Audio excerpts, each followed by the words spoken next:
Scurry, scurry, scurry. Like ants or mice. Definitely some kind of pest. They just scurry, scurry, scurry. Panic in their eyes, fear in their voices, and loser written all over their faces. It's sad, really. Are you just gonna sit there? Or are you gonna help us pack up? Baumer snaps. I set my book down. An old crime novel by that guy with the same name as the fast food restaurant. Good book.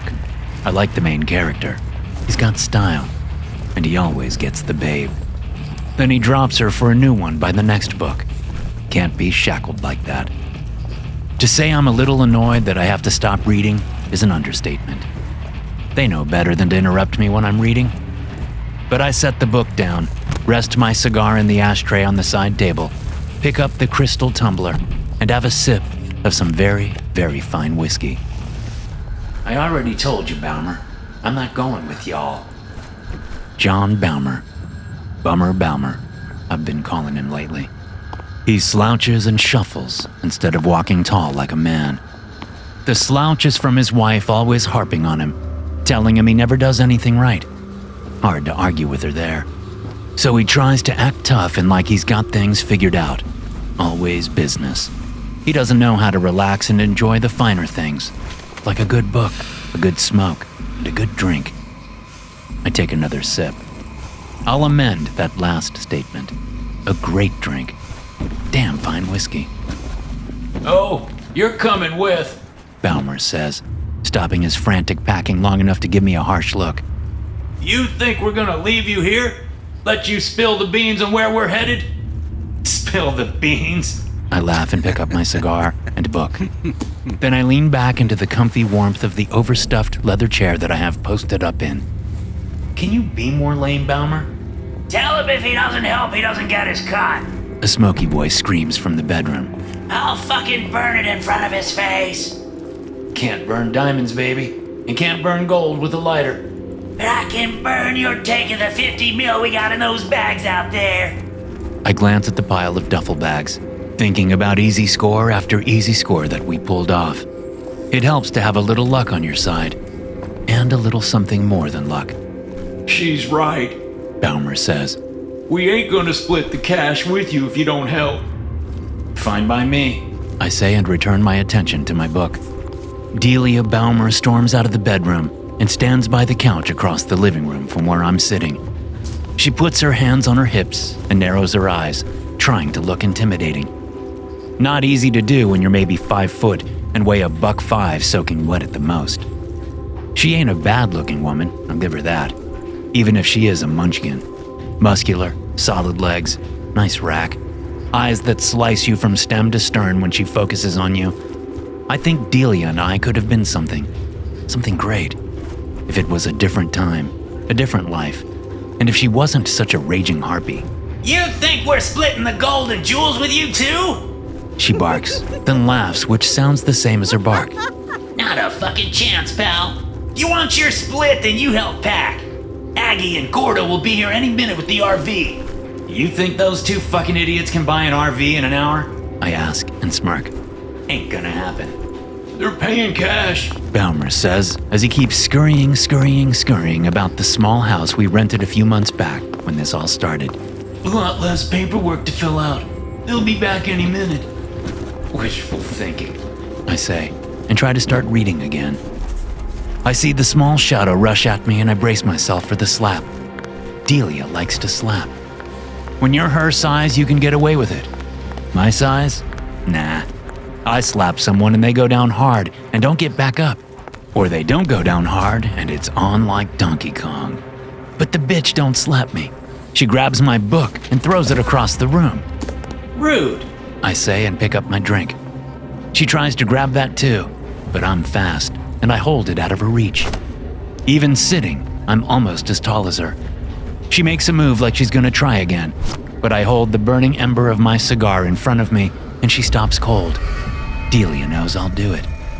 And the way Baumer pretends like there's nothing going down, he knows it too. No knight in shining armor, this guy. You won't get a pearl or gold ring if you don't start helping. Dileia snarls at me. This ain't no free ride, Davis. Scott, I say. bristling at the use of my first name. I never liked being called Davis, always preferred my last name. And that's something Dileia knows, just like she knows I'll use the cigar on her porcelain white skin. Oh, but the look in her eyes tells me she ain't even close to done with me. She's gonna push it as far as she can. I wonder what her angle is. What's she fishing for? Dileia may be a crazy bitch with a homicidal streak in her that's nearly as dangerous as mine, but she ain't suicidal. So why is she coming for me so hard? You act like you're above us all. You and your paperbacks and your cigars and your whiskey. I take a sip and smile at her. From the corner of my eye, I can see Baumer still scurrying, but his eyes flit in our direction, watching the drama play out. You fancy yourself some mastermind, she says and snorts. Like you got the brains for it. You're just a thug who lucked into something, that's all. You're nothing but murderous muscle and dumb luck. Murderous muscle and dumb luck? I respond and laugh. I aim my chin at the corner of the room where my paperback lies.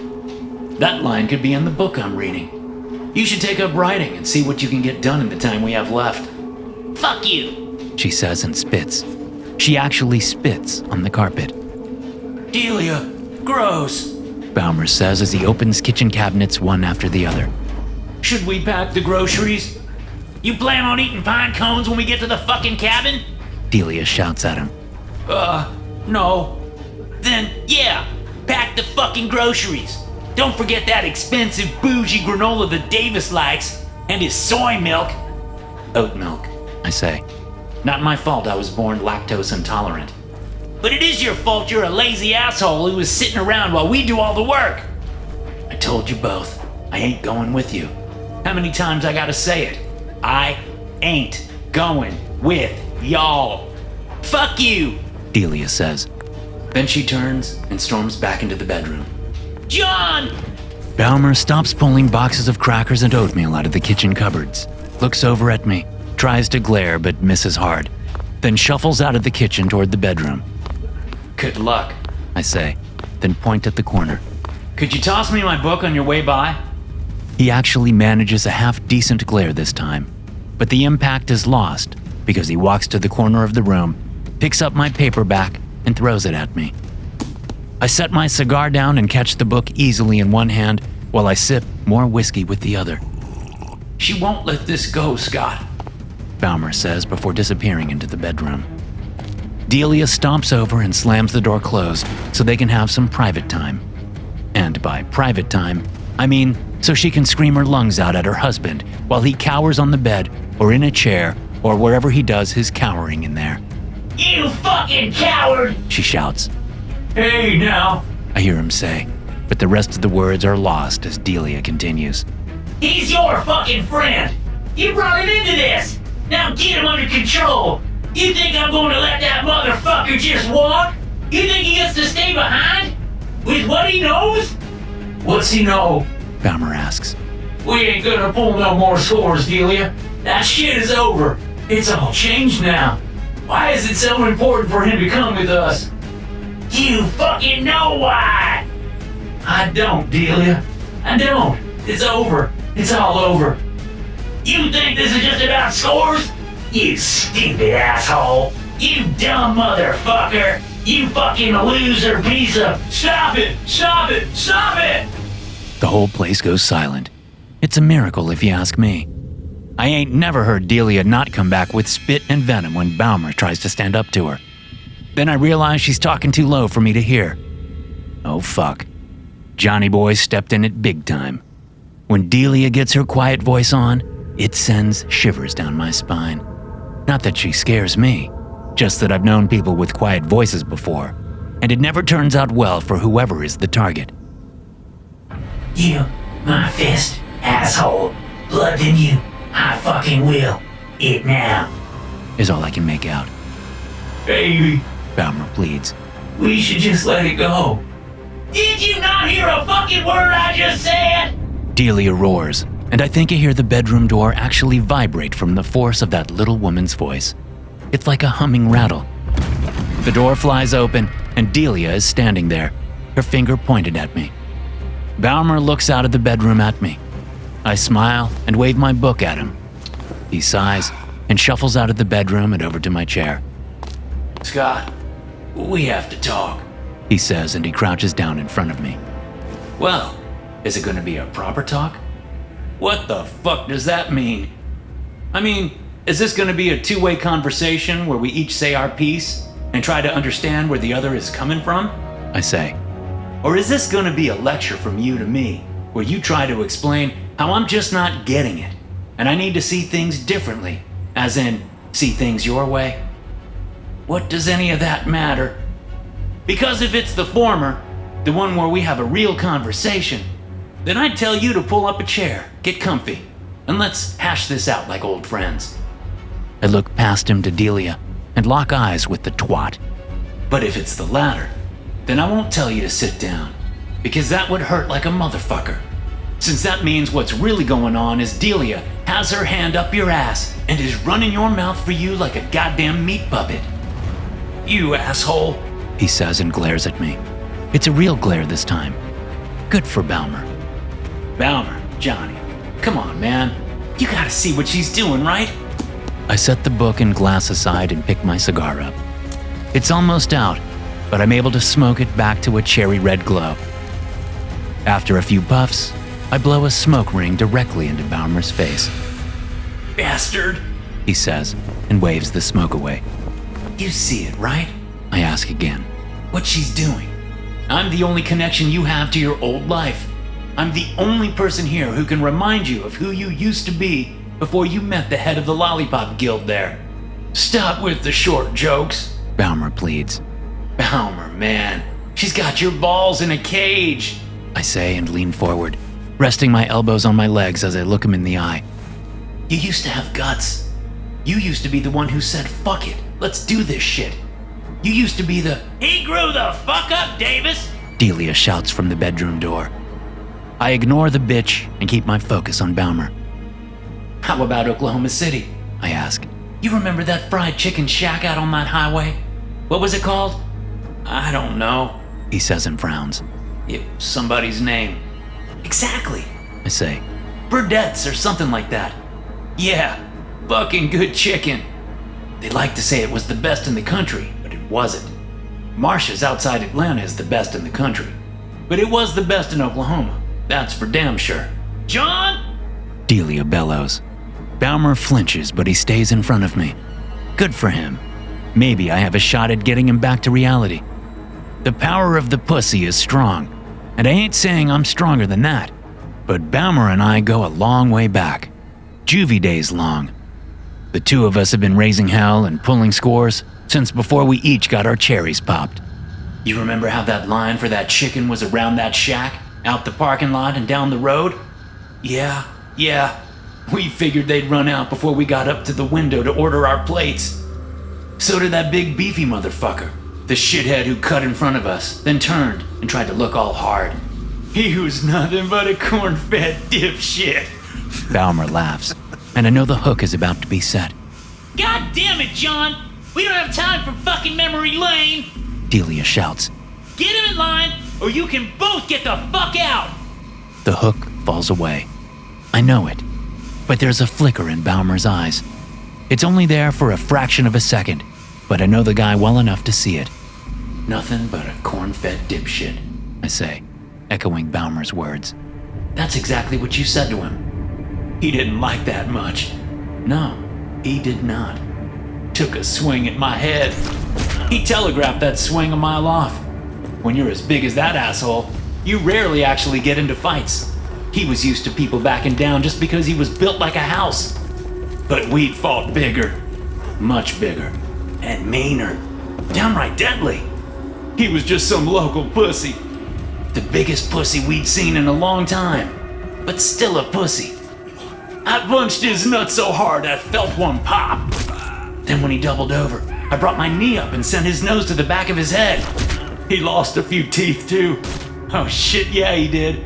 I got the scar on my knee to prove it. That's fucking it! Dileia screams as she stomps over to the both of us, grabs Balmer by the shoulder, and yanks him to his feet.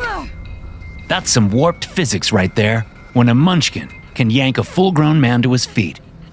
I hope I've expressed my proper respect for Delia's drive. The woman may be a hellish twat and the size of a gnat, but she's a force of nature, that's for sure. You gotta respect nature when you witness it. Respect, not like, just so we're clear. She spins Baumer around and jams a finger up under his nose. Then she actually shoves the finger in a nostril, hooks it, and pulls Baumer's head down to her level so they're eye to eye. Get him in line or tell him to fuck off out of here. Do you hear me? She snarls in his face. I thought you weren't gonna let me go? I ask. Isn't that what you've been saying this whole fucking time, Dileia? That I get in line or I get dead? I never said that. Dileia replies without taking her eyes off Baumer's eyes, or without taking her finger out of Baumer's nostril. Oh, well if you never said it then, it must not be true, right? I laugh. Because shit only happens if you say it out loud. That's how the world works. For grown-ups, that is. The truth is only the truth if it's explicitly expressed verbally. No grown-up ever acts on their inner voice. The voice driving them forward. The voice that tells them what they really need to do in a situation like this. In what situation are we in, Davis? Dileia asks, still focused on Baumer, still with her finger up his nose. The situation where we all get out of this alive, I say. Or the situation where you push things so far that all there's left to do is spill blood and place blame after the blood is done running. You think you'll be doing the spilling, Davis? And John and I will do the running? Is that it? I shrug. I tell her again to stop calling me Davis, but then I'd just be playing into her hands. She wants me riled, and she wants me out of control. That way she can sick her husband on me, and he'd have an excuse to stop being a friendly little pussy. I kinda wanna see that happen, to see Baumer get his balls back.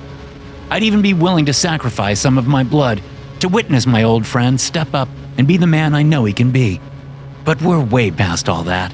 There just isn't time for Baumer to regain his past glory, to get his balls back. And the way he doesn't fight, even though his wife literally has him hooked by the nose, tells me that no matter what memories I try to bring up, the old Baumer is really and truly gone. Just like how everything will be gone come tomorrow. You think I'm going to rat you out? I ask Dileia. Tell the authorities and all the folks looking for us where you're hiding? Why would I do that, Dileia? Why would I even bother when I have plenty of books, plenty of cigars, and all the great whiskey I can drink? I glance at the kitchen. Not to mention some bougie granola and oat milk for breakfast, followed by some thick steaks and baked potatoes for dinner. The steaks are coming with us, Dileia says, poking harder at a place in me she don't want to be poking. Fuck that! I say and laugh. You can stop and pick up more steaks on the way to the cabin. Shit, Dileia, you can buy out the whole meat department at Publix or Food Lion. The Food Lion is closed, Baumer says, his voice nasal and sad. Are you shitting me with that? Dileia growls at him. He's right. The Food Lion did close, I say. But Publix has plenty of steaks. Why the fuck are we talking about steaks? Dileia shouts. Because you said you were taking mine when there is no way we're walking out of here with sirloin in those bags. I say. You're being an unreasonable, greedy cunt, Dileia. And that does it. I wasn't planning on pushing this hard, this fast. I wanted to tire them out a little, exhaust them, frazzle them. Makes it all so much easier that way. Dileia's finger slides from Baumer's nostril and turns on me. Her eyes nothing but hate and flames and murder. Damn, she's sexy when she's got murder in her eyes. Some other time, some other place. Apologize, she says, her quiet voice back. For what? You know for what. Do I? I said a lot of things there. Is there a specific something I need to apologize for? For calling me that word. What word? The C word. Lots of C words. Can you be more specific? Scott, Baumer pleads. Stay out of this, Johnny, I say. This is between me and your wife. You know what you called me. Now apologize. I need to hear you say the word first, just so I can be sure to apologize for the right offense. Just apologize, Scott, Baumer says in a sad, sad little boy voice. She has to say the word. If she tells me exactly what to apologize for, then I'll apologize. Apologize for calling me a cunt. Oh, Is that what you want me to apologize for? No can do. I truly meant what I said. Not gonna apologize for something I mean. You motherfucker! Dileia roars and leaps at me. She's only alive because Baumer manages to grab her around the waist and yank her back before she can claw my face and eyes, or whatever she is trying to claw, as her nails come a hair's breadth away from digging divots into my cheeks. I get slowly to my feet, lift my glass, and I say, I need to top off my whiskey. Maybe you should take your lady into the bedroom and calm her down, Johnny. Probably a good idea before she gets hurt. Stop making this worse, Scott! Baumer yells. I'll fucking kill you so hard! Dileia shrieks at me as Baumer barely manages to pull her across the room, so she's well out of my reach and I'm well out of hers. Kill me so hard. I echo and chuckle. Good one. I get to the kitchen and find the whiskey. Glug glug goes the amber liquid into the crystal tumbler. It splashes up the sides, thick and smoky. I sip, then set the glass down on the counter. Behind me is a magnetic strip on the wall with all sorts of knives. Paring knives, a set of steak knives, a bread knife, a fillet knife, and 2 chef's knives. One 8 inches and one 12 inches. There's a cleaver there too. A solid-handled, sharp as fuck cleaver. I don't look back at the knives. That'd be a bit much. But I give Baumer a sly smile, and I can see from the look he gives me he knows what I'm thinking. His head shakes just a little. Others would miss it, but I'm not others. This is how I see it. I say and sip again. You two can pack all your shit up. When Aggie and Gordo get here with that RV, then you all pack up your shit and head to the cabin like you planned. No one out there is panicking now, because no one out there knows what's about to go down. It'll all be as smooth as this whiskey. I sip some more.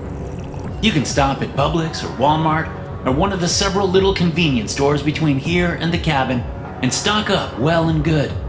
Pack that RV to the fucking ceiling with canned soup and bottled water and dried beans.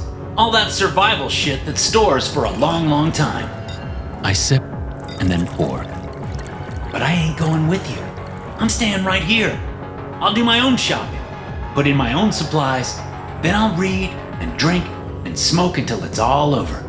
How are you gonna buy those supplies, motherfucker? Dileia screams. Because if you think you're gonna use any of that cash over there, then you are dumber than I fucking thought. You want your share, then you are coming with us. Why? I ask. You fucking hate me, but I fucking hate you. What would be the point? We'd be at each other's throats the entire time? Where's the fun in that? Still holding his fighting wife, Baumer looks away. Oh shit, I say. You don't want me to come with, at all. I look over at the far wall, at what sits on a pedestal across from the leather couch. You just want my TV, and you know there's no fucking way I'm letting it out of my hands without a fight. I laugh and walk out of the kitchen. But I don't head to my chair, and I don't head over to the squirming and fighting Baumers. I just stand in the middle of the living room and look at the old console TV. But you want the fight to be up there, at the cabin, in the middle of nowhere so you can get rid of me and bury me deep below the pines. You want your cake, and you want to eat it too. Scott, man, come on, Baumer says. No one wants to get rid of you. Who are we getting rid of? Aggie shouts as he bursts through the front door, keys jangling in his hand. Better not be me, because I got the keys to our sweet new ride. I'll be dipped in shit, I say as I smile and raise my glass to Aggie. You actually managed to get a job done in a timely fashion. I would have laid odds you would still be there with some salesman whispering in your ear that you needed the marble countertops, not the Formica ones. Oh, well, yeah, about that. Aggie says and steps aside. Guys, meet Nora. Aggie says as he moves so a tall blonde wisp of a handsome woman can walk into the house. She talked me into the marble countertops. I talked her into coming with us since it wasn't fair. There'd be only one fine woman at the cabin. Awesome, I say, and then go to my chair to sit down. The show is really about to begin now. I sit and raise my glass to Nora. Pleased to meet you. I'm Scott. His fucking name is Davis, and there is no way some random coos is coming with us, Aggie. Have you lost your fucking mind? Dileia shouts. I told you it'd be rough at first, Aggie says to Nora, who doesn't look put out or scared by the scene she's walked into. My guess is drugs. She's been snorting coke for years, and she's seen some shit, been in some shit. By how rail thin she is, and how there's just a hint of redness around her nose, I'd put good money on being right. I may also have a little insight. Can I come in? Gordo calls from outside. Anyone drawn a gun yet? Not yet, I call out to him. Come on in, Gordo. Aggie and Gordo, the Wright brothers. I shit you not. Their last name is Wright. They are brothers, and they actually want people to call them the Wright brothers. They insist on it at parties, at the grocery store, when burying a snitch alive. Dark-haired and built like marathon runners, the two brothers are a couple of fidgety bundles of energy. Not so bright up top, but good to have around when you need to get shit done fast. In the moment, at least. In the moment they respond like trained Dobermans, but send them on an unsupervised errand, and you're lucky if you see them next week, let alone in the hour when they are supposed to be back.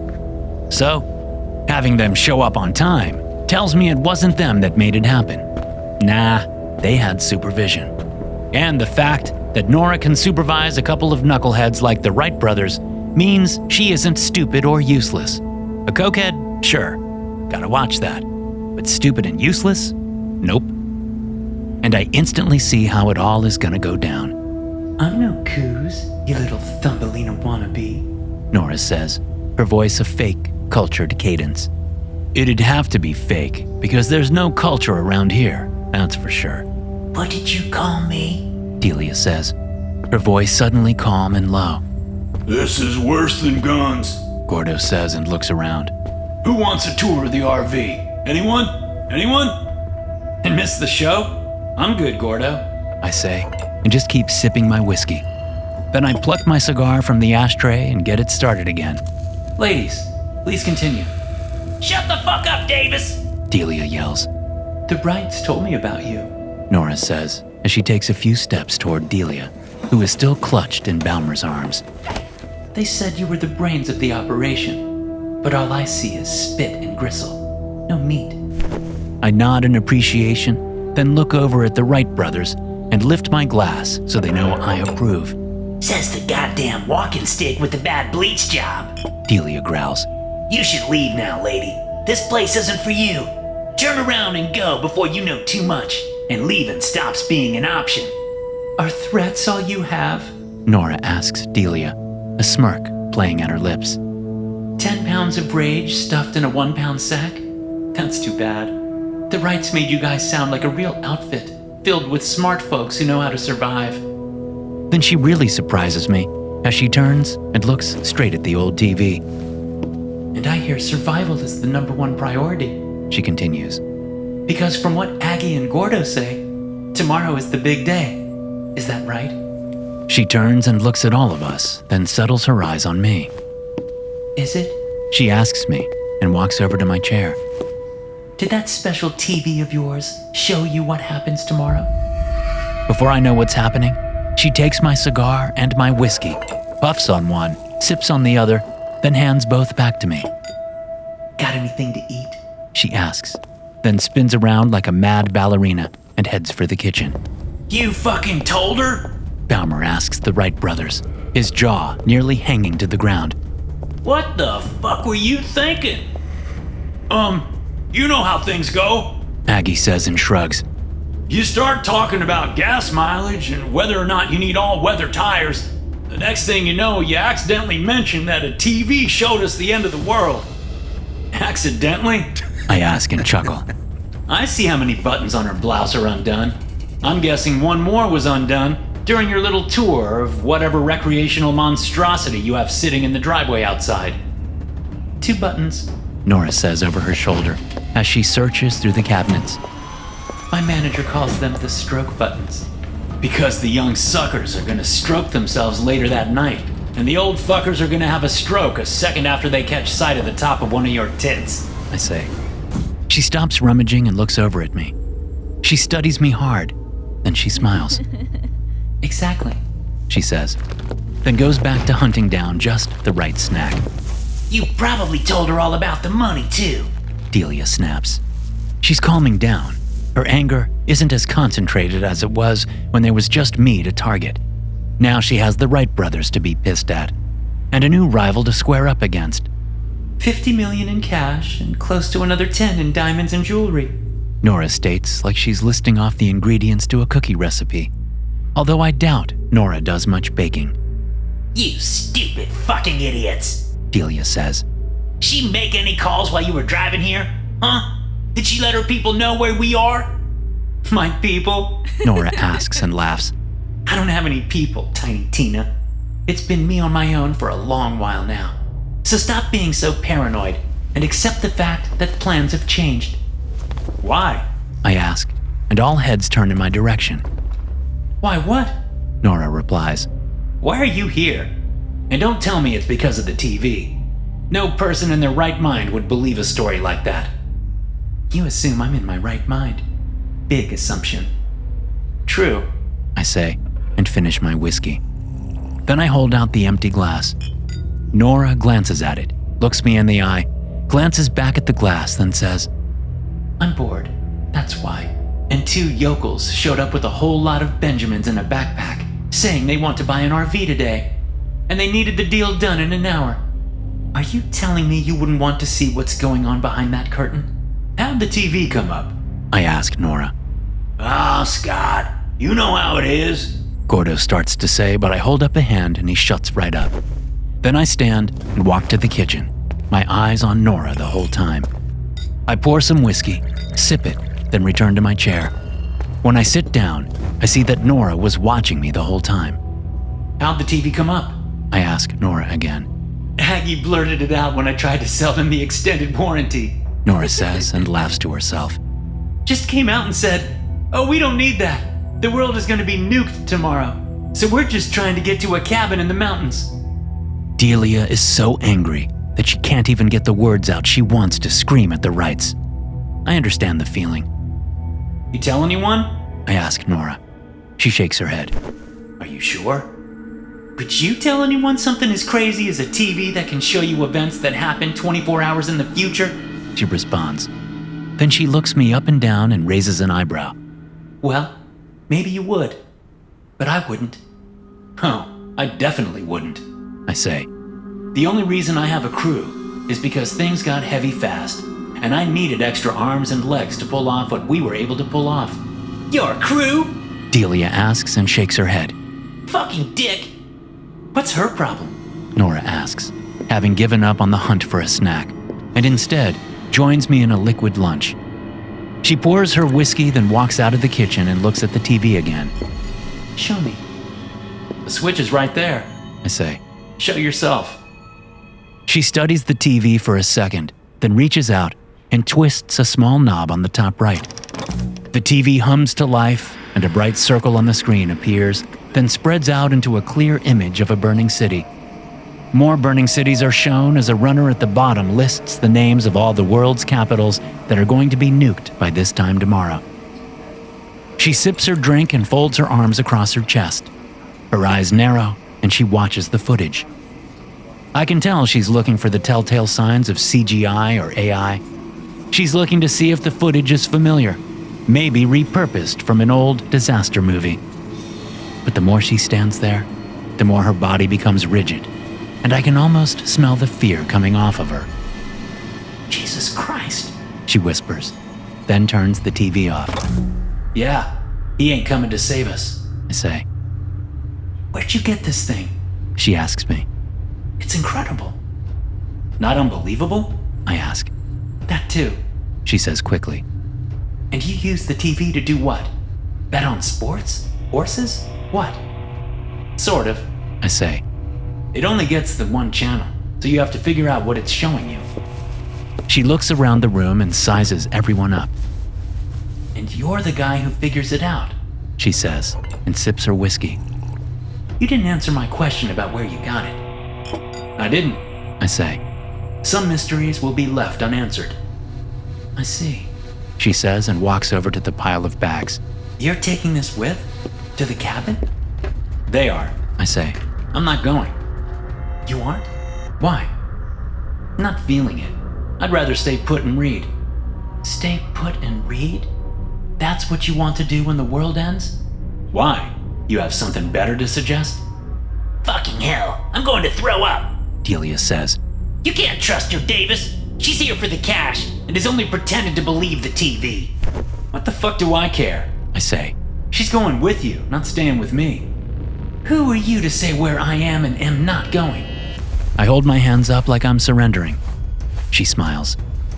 I wonder how much time we have. I know how much time there is until the big boom, but how much time do we have before it all goes to shit here? Take her, I say to Dileia and Balmer. but you can't take the TV. Fuck her. Dileia says. Dileia? Aggie says. It'd be nice to have another woman around when it all happens. Don't get any ideas, boys. Nora says, and I'm almost sad I'm not going with.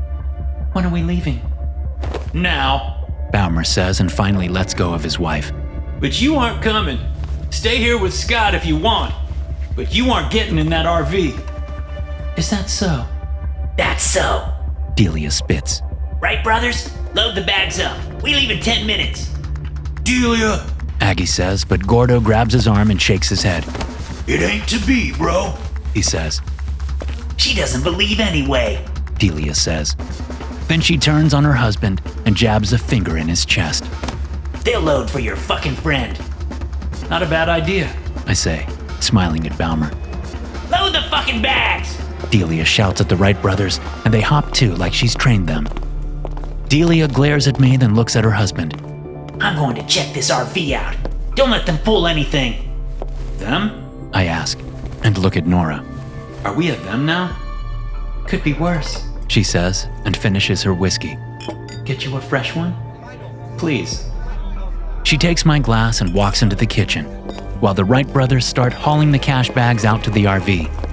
Dileia follows behind them, slamming the door on her way out. Balmer stands in the middle of the living room looking from me to Nora and back again. Leave me a couple $100,000, will ya? I say to Balmer. Beer money. To go with those steaks? He asks and shakes his head. It didn't have to go this way, Scott. Unfortunately, my friend, I think it did. He cocks his head, but I don't elaborate. Then he walks to the remaining 2 bags, opens one up, and grabs out several stacks of cash. He tosses them at me, one by one, and I catch them easily, placing each stack on the side table next to the ashtray. 80? That's all? Take what you're given, Scott, Balmer says, and zips the bag back up. Then he throws the strap over his shoulder and hefts it into the air. She's not going to give this up, Scott. You know what happens when she comes back in here. She's not coming back in here, I say. Then I take a deep breath, let it out, and say, Put the bag down and stay, Johnny. Just take a seat and wait it out with me. Can't do that, Scott, he says. I'm with Dileia. She's my wife, and I'm going to spend the rest of the time we have together. Yeah, you are, I say and nod. Well, I tried. Good luck, brother. I'll be back in a sec, Balmer says and picks up the last bag. I'm sorry. I shrug and watch him walk out the front door. Nora walks over and hands me my whiskey. So how much you in for? I ask her. She cocks a hip and frowns down at me. What are you talking about? She asks and sips. I stand up and reach for her. She only flinches a little and then stands still, her eyes on mine. I run my finger under her nose and smile. Your dealer, I say. How much you in for?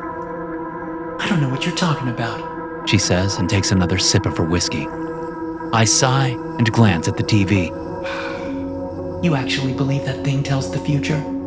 Oh, I don't just believe it. I have tested it time and time again, I say.